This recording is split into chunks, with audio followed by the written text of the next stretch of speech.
그러게 우리들은 우리의 자녀들을 훌륭하게 키워내야 합니다. 거기에 희망이 있습니다. 특별히 우리나라는 인물을 키우는 것이 최고의 방법이에요. 다른 방법이 없어요. 무엇으로 다른 나라와 우리가 경쟁할 수 있겠습니까? 유대 나라라고 하는 이스라엘이라는 나라가 있어요. 그 나라는 참으로 작은 나라입니다. 적은 인구로 세계를 호령하면서 그저 힘 있는 나라가 됐습니다. 이처럼 작은 나라, 적은 인구를 가지고도 이 세계적으로 이와 같이 호령을 하는 것을 보면 우리도 희망이 있다라고 하는 겁니다. 유대인의 인구가 얼만큼 되느냐? 전 세계에 흩어져 있는 인구가 약 한 2천만 명으로 추산을 합니다. 그 2천만 명 중에 유대인이 700만 유대인이 미국에 살고 있습니다. 700만. 그런데 미국의 인류대학의 교수의 30% 이상을 유대인들이 점유하고 있다는 거예요. 뿐만 아니라 지금까지 전 세계 노벨상 30% 이상을 차지하고 있는 것이 유대인입니다. 참으로 훌륭하고 참으로 놀라운 일이지요. 그러면 어떻게 이와 같이 작은 나라, 작은 인구로 이와 같이 영향력 있는 나라가 될 수 있었느냐? 그것은 다름 아닌 자녀 교육을 잘 시켰다라고 하는 것입니다. 그러므로 자녀 교육은 아무리 강조해도 지나치지 않습니다. 오늘 성경에도 우리에게 뭐라고 말합니까? 자녀 교육의 중요성을 강조하고 있는 것 아닙니까? 하나님은 사도 바울을 통해서 우리에게 어떤 말씀을 주십니까? 아비들아 너희 자녀를 노엽게 하지 말고 오직 주의 교훈과 훈계로 양육하라 이렇게 말씀을 하셨어요. 그러기에 우리는 먼저 우리 자녀들에게 나라와 민족을 사랑하는 정신을 심어줘야 됩니다. 하나님께서 이스라엘 민족 작은 나라 작은 인구지만은 이 민족을 뛰어난 민족으로 만들기 위해서 하나님이 주신 말씀이 있어요. 그 말씀은 신명기 28장 1절 이하의 말씀이고 명령입니다. 여기에 보면 내가 내 하나님 여호와의 말씀을 삼가 듣고 내가 오늘날 내게 명하는 이 모든 명령을 지켜 행하면 내 하나님 여호와께서 너를 세계 모든 민족 위에 뛰어나게 하실 것이니라 그랬어요. 하나님의 말씀을 듣고 그 명령을 우리가 지켜 행하면 하나님께서 뭐라고 말하느냐? 내 하나님 여호와께서 너를 세계 모든 민족 위에 뛰어나게 하실 것이다. 하나님의 약속입니다. 사실 우리가 약소 민족으로 산다라고 하는 것은 불행한 일입니다. 우리나라는 지난날 그저 힘이 없어서 그 약소 국가가 되어서 일본 제국주의의 통치 아래 36년 동안 압박과 소름을 받은 적이 있지 않습니까? 왜? 약하니까 그러는 거예요. 약하니까. 지금 우리나라에도 많은 다문화를 가진 사람들이 와서 가진 고생을 합니다. 자기 나라를 떠나서 자기 가족들을 떠나서 얼마나 고생하고 있습니까? 이 모든 것이 그 원인이 어디에 있느냐? 그 나라가 약하기 때문에 그런 거예요. 약하기 때문에. 힘이 없기 때문에 그런 거예요. 여러분, 정말 우리가 우리의 자녀들을 사랑한다면 먼저 이 자녀들에게 나라와 민족의 소중함을 가르쳐야 합니다. 그들에게 나라와 민족의 소중함을 가르치지 아니하고는 그들이 결코 강한 나라를 만들 수 없단 말이에요. 우리 모두가 하나가 되어져서 내 나라를 사랑하고 내 민족을 사랑할 때 이 나라는 강한 나라가 되고 무시당하지 않는 민족이 된단 말이에요.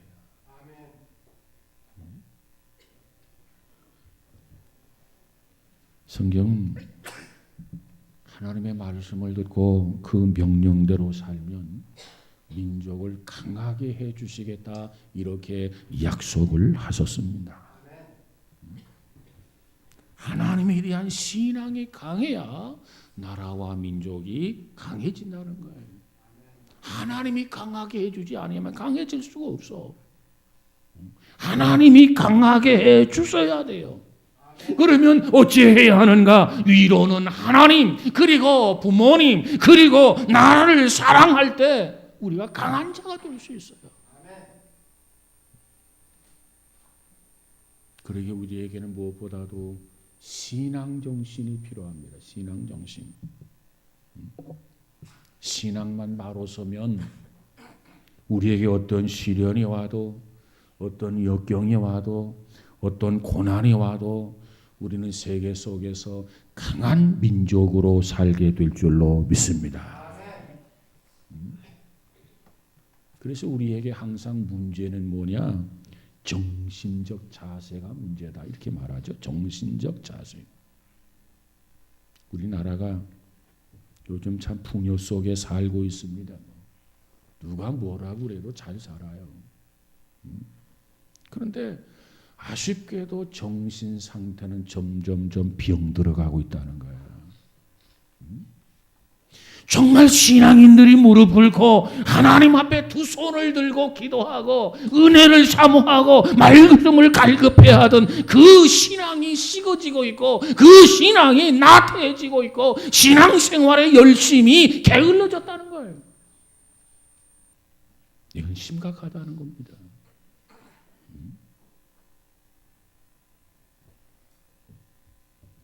우리는 무엇보다도 믿음 안에서 나라와 민족을 사랑하는 정신이 무장되어야 되고 다시 살아나야만 합니다. 그렇지 아니하면 우리의 자녀들은 앞으로 세계 속에서 큰 일을 할 수가 없어요. 정신이 타락하면 조그만 어려움 속에서도 주저앉게 되어 있습니다. 자, 우리는 유대인들에게서 배워야 할 점이 참 많아요. 그들의 역사를 보면 정말 무서운 역사 아니었습니까? 그들은 혹독한 시련, 혹독한 고난을 당했던 그런 민족이 아닙니까? 그런데 결론은 뭐예요? 그처럼 혹독한 고난과 혹독한 시련 속에서 그들은 당당하게 일어났다는 거예요. 이게 중요한 거예요. 그 고난과 역경 속에서 그들은 그들 나름대로의 독특한 정신으로 무장을 했습니다. 여러분 그들이 당하는 고난을 한번 살펴보세요. 수천 년 동안 이방 민족을 통해서 고난을 겪었어요. 애굽에서 400년 동안 노예 생활을 했단 말이에요. 바벨론의 포로로 끌려가서 70년 동안 숨도 크게 쉬지 못하고 살았단 말이에요. 로마의 티토 장군에게 주후 70년에 예루살렘이 멸망을 하고 그 후 2000년 동안 세계 유랑 생활을 한 것이 유대인입니다. 아니 어쩌면 역사 속에서 사라질 뻔한 그런 민족 아닙니까? 2차 세계대전이 일어났어요. 독일의 나치에 의해서 600만 명이 살해를 당했습니다. 학살당했어요. 여러분 그 고난의 역사를 보세요.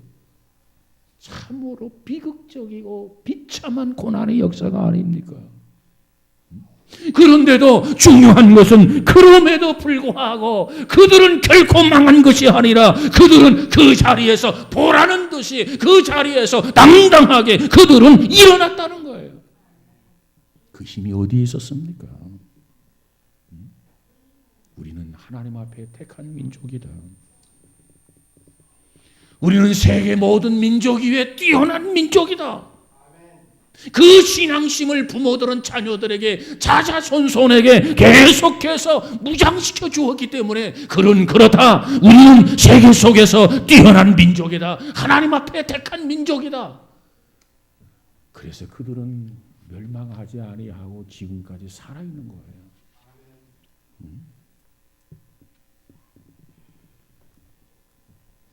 유대인들은 어려서부터 자녀들에게 철저하게 민족 정신을 가르쳐 줍니다. 이것이 유대인들이 시켰던 교육의 비결이에요, 비결. 훌륭한 교육의 비결.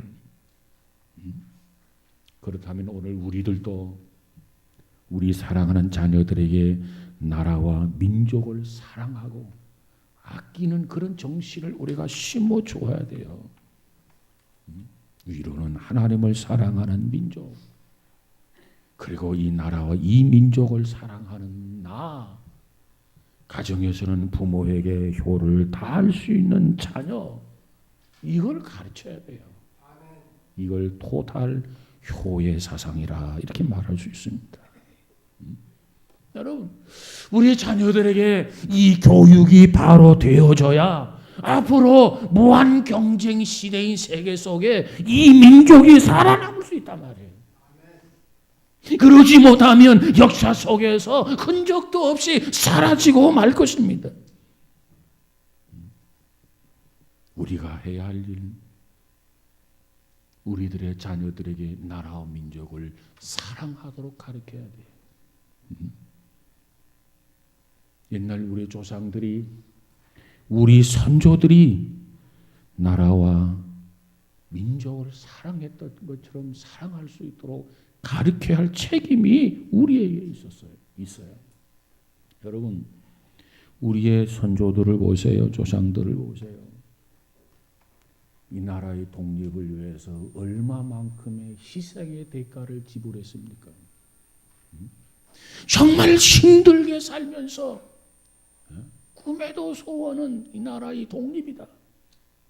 온갖 고통 속에서, 온갖 어려움 속에서도 마다하지 아니하고 내가 조국을 사랑한다. 정말 조국이 해방되었으면 좋겠다. 나 자신을 조국에 묻어다. 이것이 우리 조상들의 선배들이 가졌던 이 민족을 사랑하는 마음 아닙니까? 그런데 지금은 어떻습니까? 개인주의와 이기주의만 만연되어 있어요. 오늘의 세대 속에는 나라도 없어요. 민족도 없어요. 조국도 사라진 지가 오래란 말이에요. 오래. 이래서 무슨 희망이 있겠습니까?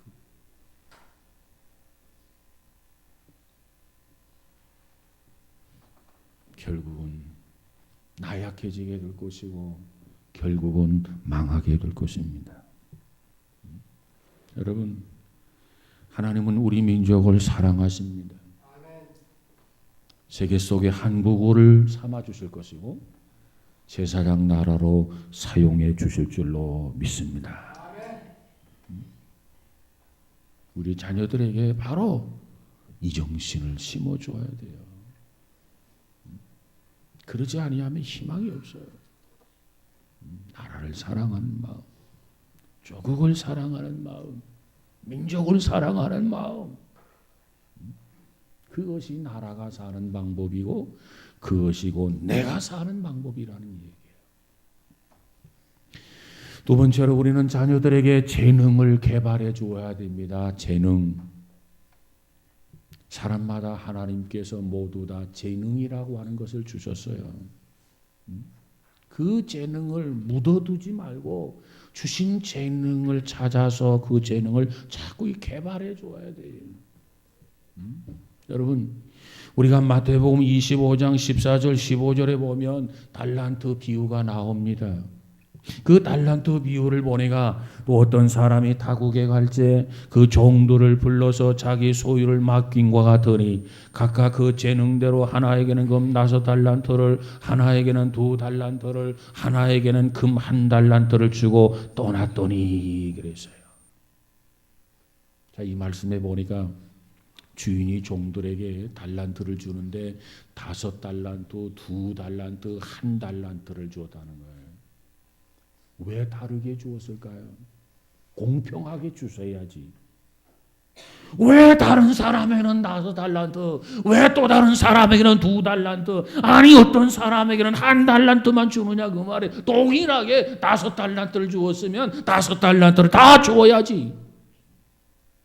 여러분 혹시 그런 생각을 해본 적이 없으십니까? 이것은 뭘 의미하느냐? 사람마다 재능이 다르다는 것을 암시하는 겁니다. 어떤 사람은 5달란트를 감당할 수 있는 재능이 있어요. 그러니까 주인이 5달란트를 주는 거예요.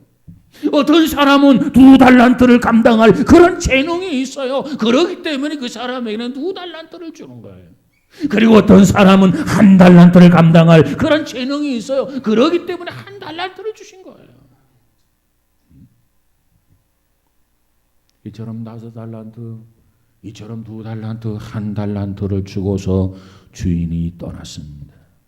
마찬가지로 우리 하나님께서도 우리 인간들에게 각각 다른 달란트, 각각 다른 재능을 주었다는 말이에요. 그래서 그 재능을 가지고 살도록, 그 달란트를 가지고 살도록 하나님께서 인간을 지으셨다는 거예요. 모든 사람을 다 동일하게 로봇으로 만들지 아니하고 모든 사람들에게 각각 다른 달란트를 주어서 그 달란트를 가지고 살아가도록 하나님께서 허락하셨다 그 말이에요. 그러게 우리에게는 달란트라는 게 있어요. 우리에게는 재능이라는 게 있어요. 그 재능을 찾아서 개발해 주어라. 군뱅이에게는 무슨 재주가 있나요? 부르는 재주가 있어요. 모두에게 다 그렇습니다. 오늘 저와 여러분이 정말 자녀들을 사랑한다면 나의 자녀에게 어떤 재능을 주셨을까? 어떤 달란트를 주셨을까? 그 재능을 찾아서 그 재능을 개발해 주는 것이 부모가 해야 할 일입니다. 그런데 참 안타까운 것은 오늘의 현실은 재능을 개발해서 그 재능을 가지고 살도록 하는 게 아니라 재능과 관계없는 교육에만 몰두하고 있다는 거죠. 이게 안타까워요. 부모는 자녀의 재능이 뭔지도 알고 싶지도 않아요. 무조건 모든 것을 다 했으면 좋겠다. 이게 부모의 욕심이에요, 욕심. 공부도 잘하고 특기 교육도 잘하고 모든 것을 다 잘했으면 좋겠다. 공부도 보통 공부로는 만족을 못해요. 꼭 1등을 해야만 해요. 1등. 그것도 그 반에서 1등이 아니라 전교에서 1등. 1등. 그 압박이 얼마나 아이들에게 큰지, 아이들이 그 부담감을 얼마나 무겁고 힘들게 느끼는지. 1등을 하다가 2등을 하고 3등을 하면 극단적 선택을 하는 경우가 있잖아요. 여러분 1등 할 수도 있고 2등 할 수도 있고 3등 할 수도 있고 5등 할 수도 있는 거 아니겠어요? 그런데 왜 아이들이 극단적 선택을 합니까? 부모의 책임이에요. 그래서 어느 분은 그런 이야기를 했더라고요. 우리나라 교육은 1등 때문에 죽은 교육이 되었다. 1등 때문에 죽은 교육이 되었다는 거예요. 오직 1등만이 인정받는 교육. 나머지는 인정받지 못하는 교육. 그래서 교육은 죽었다. 여러분은 어떻게 생각하십니까? 1등보다도 강조되어야 할 점은 사람의 됨됨이에요. 됨됨이. 그리고 사회 공헌도 어떻게 이 사회를 공헌하며 살 것인가. 어떻게 하면 이 사회에게 유익을 끼치면 내가 살 것인가? 그것이 무엇보다도 우선이 되어져야 되는데 그렇지 않단 말이에요. 여러분, 자녀들의 재능을 발견해야 돼요. 하나님이 어떤 재능을 주셨을까? 그것을 찾아서, 그것을 발견해서 그 재능대로 살아가도록 도와주는 것이 부모가 할 일이에요. 그러면 자녀는 행복한 자녀가 되게 될 줄로 믿습니다. 재능을 발견하라. 재능을 찾아내라. 재능에 맞는 교육을 해라. 여러분, 우리가 잘 아는 베스탈로치의 교육 목적이 있는데 이 베스탈로치의 교육 목적을 보면 그가 5가지를 이렇게 정해 놓았어요. 첫 번째가 뭐냐면 하나님이 각자에게 부여한 능력을 개발해라. 하나님이 각자에게 부여한 능력, 뭐 재능, 그걸 개발해라. 그다음 두 번째로는 인격을 도야해라. 교육의 목적. 세 번째 교육의 목적이 뭐냐면 하나님이 주신 개성을 가지고 자기 몫을 감당하도록 해라. 네 번째 교육의 목적이 뭐냐면 사회에서 바람직한 일꾼이 되게 하라. 그리고 다섯 번째 교육의 목적은 궁극적으로 인류를 위해서 믿음과 소망과 사랑을 실천하게 하는 것이다. 이게 교육의 목적이라는 거예요. 이걸 요약하면 한마디로 말하면 이렇습니다. 교육이라고 하는 것은 우리 각자에게 하나님 주신 재능이 있는데 그 재능을 찾아내어서 인류를 위해서 사회를 위해서 유익하도록 쓰여지는 인간이 되게 하라. 그게 교육의 목적이라는 거예요. 그러므로 자기만을 아는 교육, 개인적이고 이기적인 교육, 그건 불행하게도 교육이 아니라는 거예요. 그건 교육이 아니에요. 그것은 사회를 분열시키고 그것은 사회를 망하게 하는 길이라는 거예요. 길. 그건 교육이 아니다. 여러분, 오늘 우리는 이 어린이날을 통해서 다시 한번 우리 자녀들의 개성이 무엇인가, 우리의 자녀들에게 주은 재능이 무엇인가, 우리 자녀들에게 가지고 있는 달란트가 무엇인가를 찾아서 거기에 걸맞는 성장을 위해 도우는 부모가 되어지기를 주의 이름으로 축복합니다. 그럴 때 이 사회가 아름다운 사회가 되지 않겠습니까? 각각 다른 재능을 가진 사람들이 그 재능을 가지고 서로 협력하면서 할 때 이 사회는 아름다운 사회가 되고 건강한 사회가 된단 말이에요. 재능을 찾아서 부모로서 최선을 다할 수 있는 믿음의 성도들이 되어지기를 주의 이름으로 축복합니다. 세 번째로는 우리는 자녀들에게 지혜를 길러주는 교육을 해야 합니다. 지혜를 길러주라. 잠언서 4장 7절에 가서 보니까 지혜가 제일이니 지혜를 얻어라. 이 세상에서 지혜가 제일이니 지혜를 얻어라. 지혜가 제일 소중합니다. 지혜가 제일 중요합니다. 여호와를 경외하는 것이 지혜의 근본이다. 그랬습니다. 유대인 속담 중에 이런 속담이 있어요.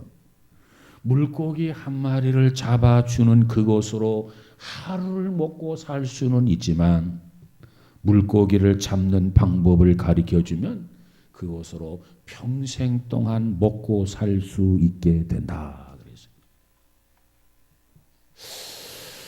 이 속담이 의미하는 바가 뭐예요?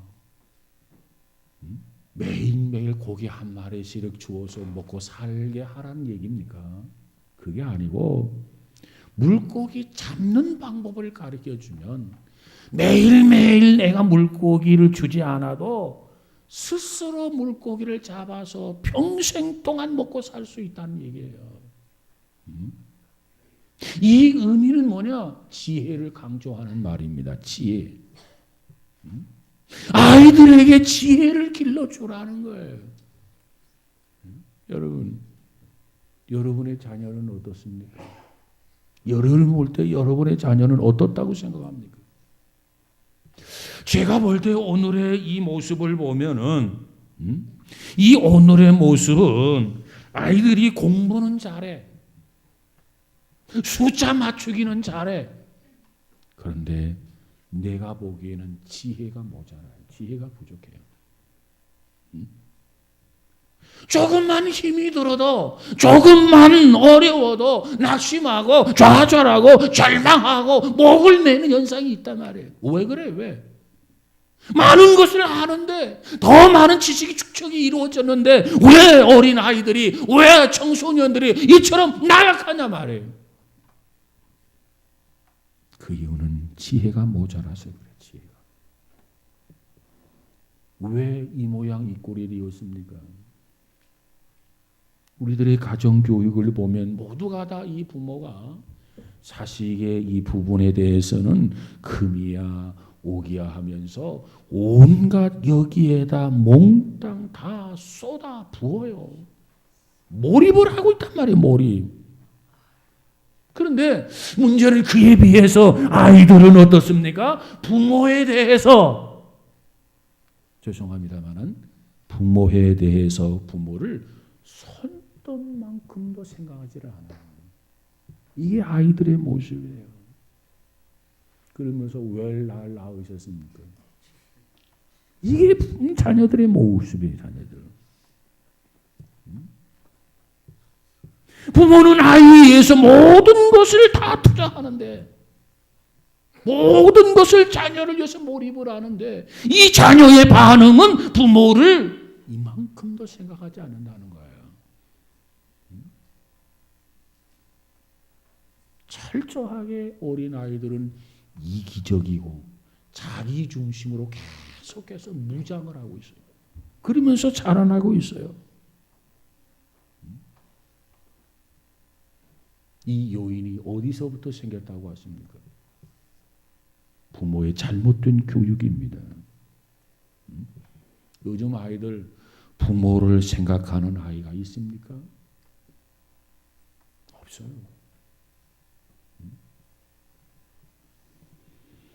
왜 이렇게 되었습니까? 그 옛날과는 오늘의 현실과 비교하면 천양지 차이에 있어요. 너무나 달라요. 현대는 모든 것이 어린이 중심이에요. 어린이 중심. 이게 바른 교육이라고 생각하십니까? 이건 잘못된 거예요. 옛날에는 모든 것이 어린이 중심이 아니라 부모, 어른 중심이었어요. 어른. 그래서 집안에서도 먹을 것이 있으면 먼저 어른을 생각을 했어요. 자리에 앉는 것도 어른이 먼저 앉고, 일어나는 것도 어른이 먼저 일어나고, 먹는 것도 어른이 먼저. 이것이 예의 범절이었단 말이에요. 그래서 이 자녀들이 공부를 하면서도 나는 공부 잘해서 부모님을 잘 모셔야 되겠다. 이것이 전제되어 있던 교육이었습니다. 그래서 이 부모들은 정말 그 고생을 하면서 자녀를 키우면서도 흐뭇해했고 자랑스러워했고 보람을 느꼈던 것이 부모 세대예요. 그런데 지금은 어때요? 그런 면이 없어요. 물론 옛날 교육 방식이 다 잘 되었다는 말은 아닙니다. 그러면 지금의 교육 방법이 좋다면 뭔가 나아지고 뭔가 달라져야 되지 않겠습니까? 잘못된 것을 개선하고 바로 잡아야 되지 않겠습니까? 그런데 오늘의 모습을 보면은 더 빗나가고 더 곁길로 나가고 더 희망이 없고 더 절망적 상황에 빠진단 말이에요. 요즘 어린아이들 마음속에 사고 속에 부모도 없어요. 친구들도 없어요. 형제도 없어요. 그들에게는 이웃도 없어요. 그들은 나라도 없어요. 그들은 민족도 없어요. 그들이 가진 것이 뭐냐? 자기만의 공간에서 자기밖에 없어요. 여러분, 이런 교육으로 어떤 역사적 주인공으로 만들 수 있겠습니까? 이런 교육으로 어떻게 큰 인물을 만들어낼 수 있겠습니까? 이런 교육으로 어떻게 세계 속에 살아남는 이 민족이 되게 할 수 있겠습니까?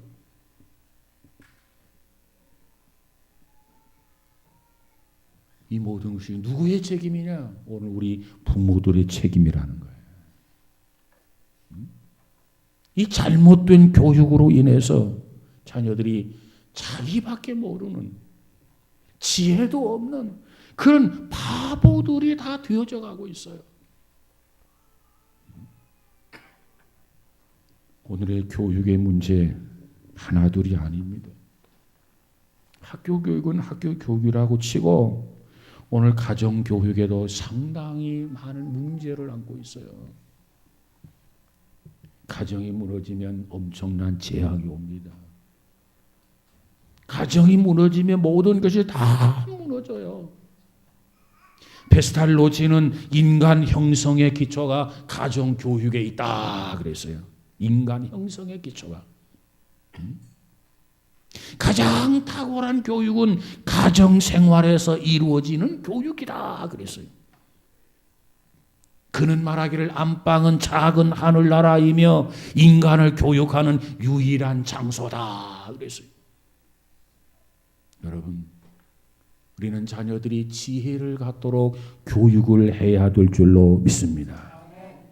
유대인들이, 특별히 유대인 자녀들이 자라면서 부모로부터 가장 많이 듣는 말이 무슨 말인가 하면 머리를 써서 살아라라는 말이랍니다. 부모가 자녀들에게 머리를 써서 살아라, 머리를 써서 지혜롭게 살라는 말이 아니겠습니까? 여러분, 진정한 교육은 지식을 축적하는 그러한 교육이 아니라 정말 삶을 살면서 머리를 써서 사는 거, 지혜를 개발하면서 사는 거, 이것이 진정한 교육의 의미라는 거예요. 지혜 있게 살아야 돼요. 미국의 록펠러 참 거부지요. 그는 큰 부자였어요. 그러면서도 자녀들에게 자립정신을 길러주기 위해서 돈 버는 훈련을 시켰다는 겁니다. 돈 버는 훈련. 그 훈련이 어떤 훈련이라고 생각합니까? 고생을 동반한 훈련이 아니겠습니까? 록펠러는 생각하기를 고생을 많이 해야만이 거기서 지혜를 얻게 된다, 이런 생각을 가지고 있었던 거예요. 고생하지 않으면 지혜가 뭔지를 모른다. 지혜라고 하는 것은 고생을 해봐야 얻을 수 있는 것이 지혜다. 우리는 자녀들이 지혜를 갖도록 해야 돼요. 지혜롭게 살도록 해야 돼요. 마태복음 22장 37절에 가서 보니까 예수님께서 내 마음을 다하고 목숨을 다하고 뜻을 다하여 주 너희 하나님을 사랑하라 그랬어요. 이 말의 뜻은 하나님 제일주의로 살아라, 그 말 아닙니다. 너는 하나님 제일주의로 살아라, 그런 말씀의 의미예요. 우리가 자녀를 교육시킴에 있어서 어려서부터 하나님을 바로 알고 하나님을 사랑하고 하나님을 의지하면서 살아갈 수 있도록 교육을 시켜야 해요. 인간이 사는 목적이 바로 그거 아닙니까? 신앙교육을 받지 아니하면, 그가 하나님을 모른다고 한다면 세상에서 성공해도 세상에서 출세해도 무슨 의미가 있겠습니까? 그러기에 부모의 교육이 중요하다는 거예요. 부모가 근시안적인 것으로 눈앞의 것만 보면서 교육을 하면 어린아이가 그렇게 자랄 수밖에 없어요. 우리는 좀 더 멀리 보고 하나님의 말씀을 가지고 신앙교육을 제대로 시켜야 그 어린아이가 큰 인물, 큰 역사를 이루는 주인공이 된단 말이에요. 신앙교육을 제대로 해야 돼요. 신앙교육을 제대로 시키지 아니하면 큰 인물로 키울 수가 없어요. 큰 제목이 될 수가 없어요. 여러분, 이스라엘 민족의 국보라고 여기고 있는 모세라는 사람이 있어요. 그 모세가 애굽에서 이 민족을 출애굽을 시키잖아요. 여러분, 그처럼 리더자가 되고 그처럼 지도자가 되었던 가장 중요한 요인이 무엇이라고 생각합니까? 그것은 다름 아닌 신앙교육이었습니다. 어머니로부터 받은 신앙교육. 그것이 자기 동족을 배신하지 못하도록, 자기 동족을 버리지 못하도록, 침묵을 지킴으로써 영화를 얻을 것이냐, 아니하면 자기 민족과 더불어 고통을 선택할 것이냐. 선택의 기로에서 모세가 선택한 것이 무엇입니까? 나는 내 민족을 선택하겠다. 그래서 모세가 그 길을 걸어간 것 아니겠습니까?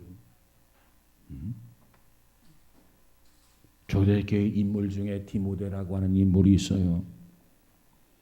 그가 그처럼 쓰임을 받았던 요인이 무엇입니까? 어려서부터 신앙교육을 제대로 받았다는 것, 제대로. 디모데후서 3장 15절에 보니까 또 내가 어려서부터 성경을 알았나니 성경은 능히 너로 하여금 그리스도 예수 안에 있는 믿음으로 말미암아 구원에 이르는 지혜가 있게 하느니라 그랬어요. 어려서부터 말씀을 배웠는데 그 말씀이 이 디모데로 하여금 지혜롭게 살도록 만들어 주었단 말이에요. 그래서 초대교회의 어린 디모데가 정말 유익하도록 귀하게 쓰임 받았다는 것 아니겠습니까? 어려서부터 성경을 배워가야 돼. 특별히 성경 지혜서, 잠언, 전도서, 지혜서지 않습니까? 사랑하는 여러분, 부모는 자녀의 신앙교육이 참 중요하다. 이 중요한 것을 알고 어려서부터 철저하게 신앙교육으로 교육할 수 있는 우리 모두가 되시기를 주의 이름으로 축복합니다. 여호와를 경외하는 것이 지혜의 근본이다. 지식의 근본이다.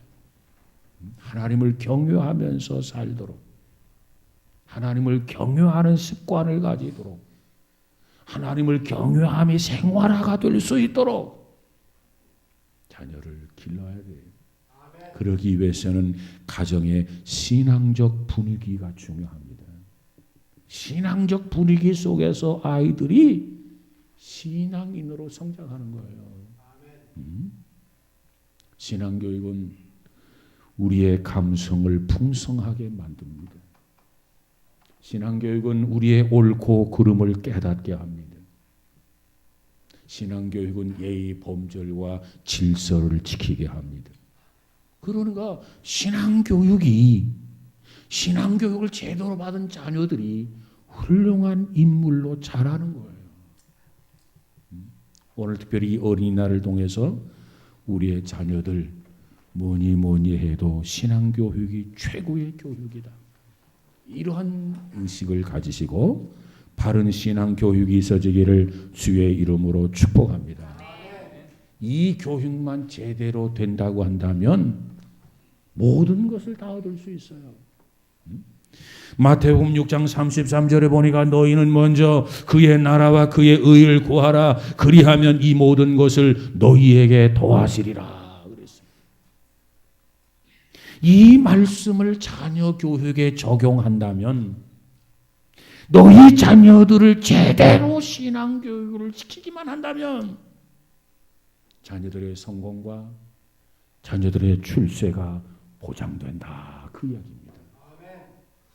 여러분이 이 말씀을 그렇게 믿고 여러분이 이 말씀을 그렇게 붙들고 여러분에게 주신 자녀들을 믿음으로 신앙으로 잘 길러내는 저와 여러분 되어지기를 주의 이름으로 축복합니다.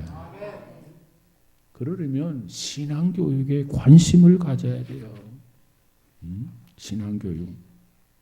자녀들이, 여러분의 자녀들이 지금 어떤 상태에 있는지, 자녀들의 관심이 어디에 있는지 부모로서 그것을 유심히 관찰해야 합니다.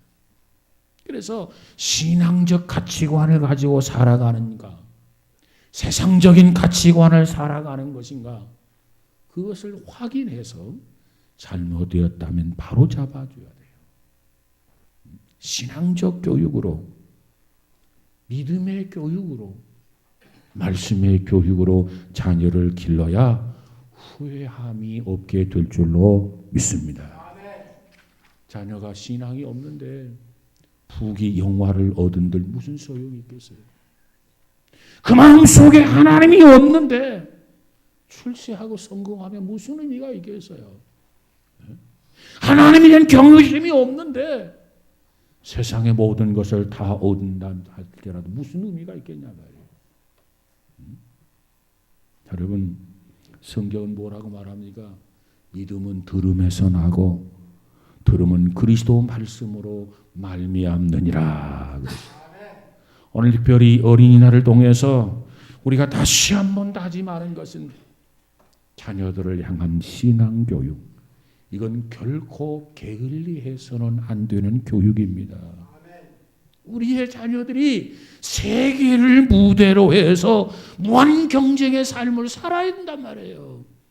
무시당하는 그런 삶이 아니라 정말 리더십을 행사하면서 정말 세계를 우지좌지할 수 있는, 믿음의 영향력을 끼치면서 제사장 나라가 되는 그런 비전을 이루려면 우리가 자녀들을 바르게 길러야 돼요. 말씀을 마치고자 합니다. 우리의 자녀들 자기밖에 몰라요.